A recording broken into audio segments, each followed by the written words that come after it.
Melanjutkan masalah Khidir, banyak sekali syubhat-syubhat yang dilontarkan para ustadz, seperti banyaknya orang yang mengaku bertemu dengan Khidir dan seolah-olah mereka menjadi wali Allah. Pertemuan Nabi Khidir dengan Syekh Abdul Qadir Jailani, juga ulama-ulama sekarang, syubhat dan seterusnya ya.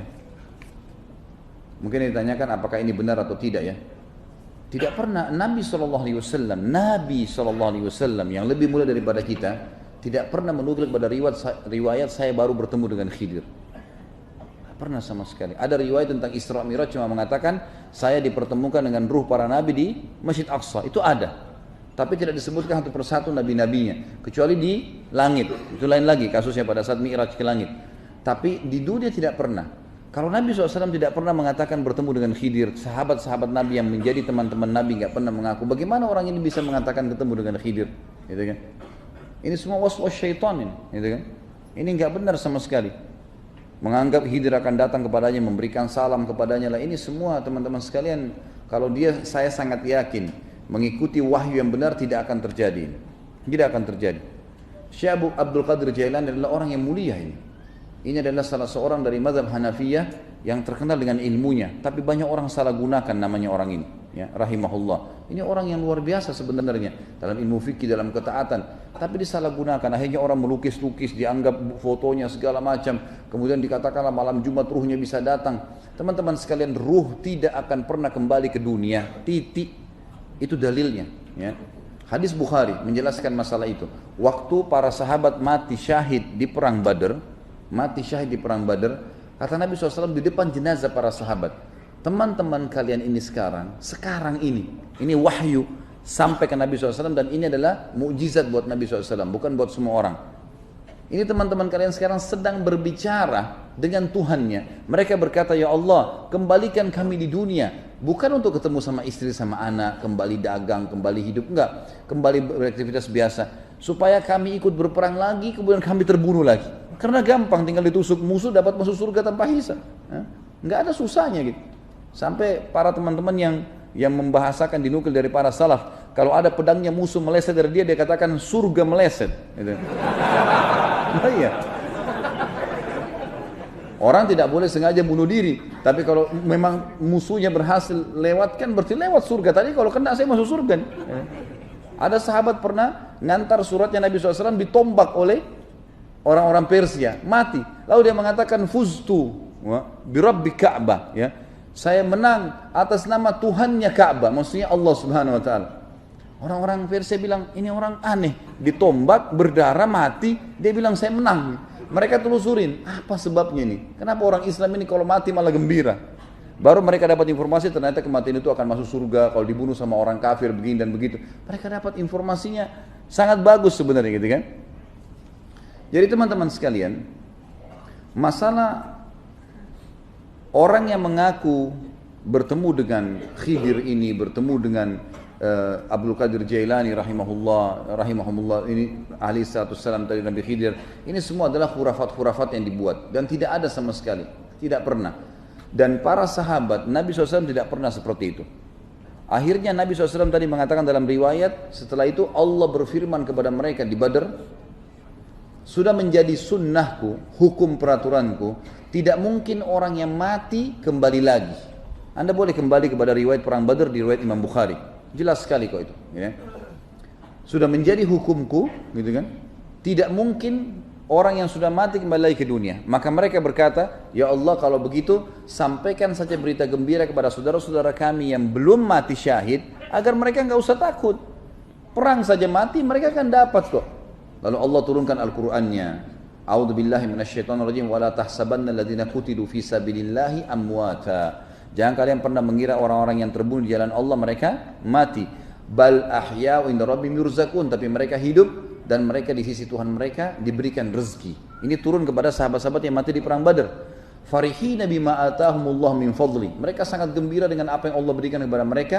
Wa yastabshiruna billadzina lam yalhaqu bihim, dan mereka sangat menyampaikan berita gembira kepada orang-orang yang belum menyusul mereka. Allah khaufun alaihim wa lahum yahzanun. Jangan mereka takut, jangan mereka sedih. Sudahlah, berperang saja maka kalian akan dapatkan apa yang kami dapatkan.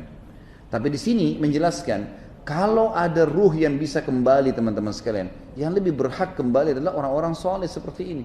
Tapi Nabi SAW mengatakan, Allah berfirman pada mereka sudah menjadi hukumku, tidak akan kembali lagi di dunia. Itu penyampaian. Dan ini subhanallah, karena dikembangkan poin-poin seperti ini, akhirnya ada orang yang ditipu oleh syaitan.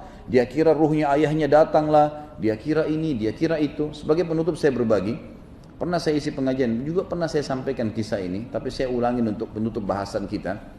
Saya isi pengajian di satu rumah, dan rumah itu Masya Allah sangat besar di kota Makassar pada saat itu. Kemudian semua keluarganya hadir.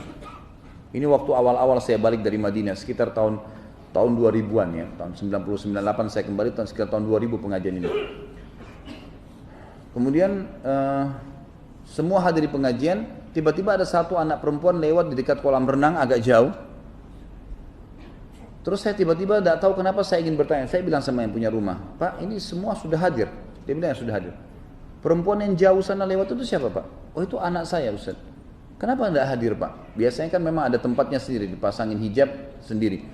Jadi memang ada orang yang tidak hadir. Dia bilang semua orang rumahnya sudah hadir. Saya juga waktu itu tidak tahu kenapa saya bertanya gitu ya. Bilang itu anak saya. Terus kenapa nggak hadir, Pak, di pengajian? Oh, anak saya itu berbeda, Ustaz. Berbeda kenapa, Pak? Dia kalau malam Jumat sering kedatangan ruh kakek saya.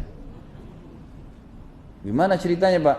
Kalau malam Jumat tiba waktu maghrib, dia matiin lampu, dia minta kopi kesukaan kakek saya, kemudian dia berbicara dengan suara kakek saya. Saya bilang sebentar, Pak, saya yang lanjutin ceritanya. Kaget dia, kok bisa Ustaz lanjutin? Ya sebentar.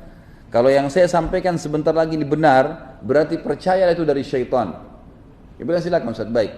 Pasti nanti akan keluar suara kakeknya. Kemudian dia akan sebutkan nama masing-masing orang yang di rumah sini. Benar? Ya benar. Baik. Kemudian yang kedua, dia akan secara otomatis akan menerka-nerka, mengatakan kamu fulan, rezekimu begini, kamu fulan begini, apa yang kalian mau tanyakan, kesempatan, kakek akan datang setiap malam Jumat. Benar gak? Benar Ustaz. Bahkan saya pernah ditebak tangan saya, rezeki saya dan seterusnya. Saya mengatakan itu syaitan, anaknya bapak mesti diruqyah. Itu sudah menjadi teori syar'i. Ini syaitan yang masuk was-was, menganggap ruh kakeknya datang. Ya. Padahal tidak pernah ini. Kalau ini sebenarnya ada teman-teman sekalian, maka yang bisa terjadi, Nabi SAW datang sekarang kepada umatnya, nasihatin kita yang salah. Ini kenapa kau buat yang saya tidak perintahin? Kamu bukan apa begini? Tapi enggak sama sekali. Waktu Nabi SAW meninggal, semua sahabat sedih nangis. Kenapa sedih nangis? Karena Nabi sudah enggak bakal ada. Udah selesai. Jadi kita harus berjuang sendiri nih menerapkan syariatnya. Padahal Nabi SAW bisa datang lagi kan? Bisa saja. Tapi tidak terjadi. Jadi jangan tertipu dengan hal-hal yang seperti ini, berbahaya. Secara individu saya berbicara. Saya tidak bicara masalah kelompok, secara individu saya mengatakan hati-hati teman-teman dengan godaan syaitan yang seperti ini, sehingga akhirnya menyesatkan kita dari jalan Allah. Abu Bakar, Umar, sahabat-sahabat Nabi yang mulia, mereka tidak pernah menukil satupun riwayat kepada kita kalau mereka pernah bertemu dengan para nabi-nabi atau ruh-ruh seperti ini. Mereka menjalankan apa yang sudah Nabi SAW janjikan dengan keyakinan, selesai. Mereka jalankan itu. Allahu a'lam. Semoga apa yang kita bahas malam ini bermanfaat buat kita semua, dan semoga apapun amal yang pernah kita kerjakan diterima dengan kemahamurahnya oleh Sang Pencipta Allah, dan semoga semua dosa yang pernah kita kerjakan sekecil sampai sebesar apapun dimaafkan dan diganti menjadi pahala dengan kemahamurahannya. Dan semoga Allah dengan kemahamurahannya pula memberkahi sisa umur kita ke depan, semuanya terisi dengan amal saleh, diberkahi di harta, di keluarga, di pasangan hidup, di anak-anak, dan puncaknya kita masuk surga tanpa hisab. Dan kita terus mendoakan saudara kita di Palestina, di Syria, di Yaman, di Irak, di Myanmar, di Ahsa, dimanapun mereka berada. Ya Allah, tolonglah mereka, ikhlaskan niat mereka, terima para syuhada mereka, muliakan Islam di tangan mereka dan tangan kita semua, dan semoga Allah partisipasikan kita bersama mereka di pahala, baik dengan doa dan hati dengan jiwa kita. Dan terus kita mendoakan agar pemimpin negara kita ini adalah pemimpin yang saleh, diberikan keimanan dan kembali kepada Al-Quran dan Sunnah, dan juga seluruh jajaran pemerintahan nantinya akan beriman kepada Allah dan Rasulnya, dan juga tentu menerapkan Islam, dan seluruh masyarakat Indonesia juga akan menerapkan Islam sesuai dengan wahyu Al-Quran dan Sunnah, dan semoga kita menjadi contoh bagi negara-negara yang lain. Dan semoga saja semua orang yang menginginkan keburukan bagi Islam dan Muslimin dikembalikan budayanya kepada mereka. Dan terakhir semoga Allah menyatukan kita semua di surga Firdausnya tanpa hisab, mana ia satukan kita di majlis ilmu yang mulia ini. Kalau ada benar dari Allah, pada saat itu saya mohon dimaafkan. Subhanakallahumma bihamdika asyhadu an la ilaha illa anta astaghfiruka wa atubu ilaik. Wassalamualaikum warahmatullahi wabarakatuh.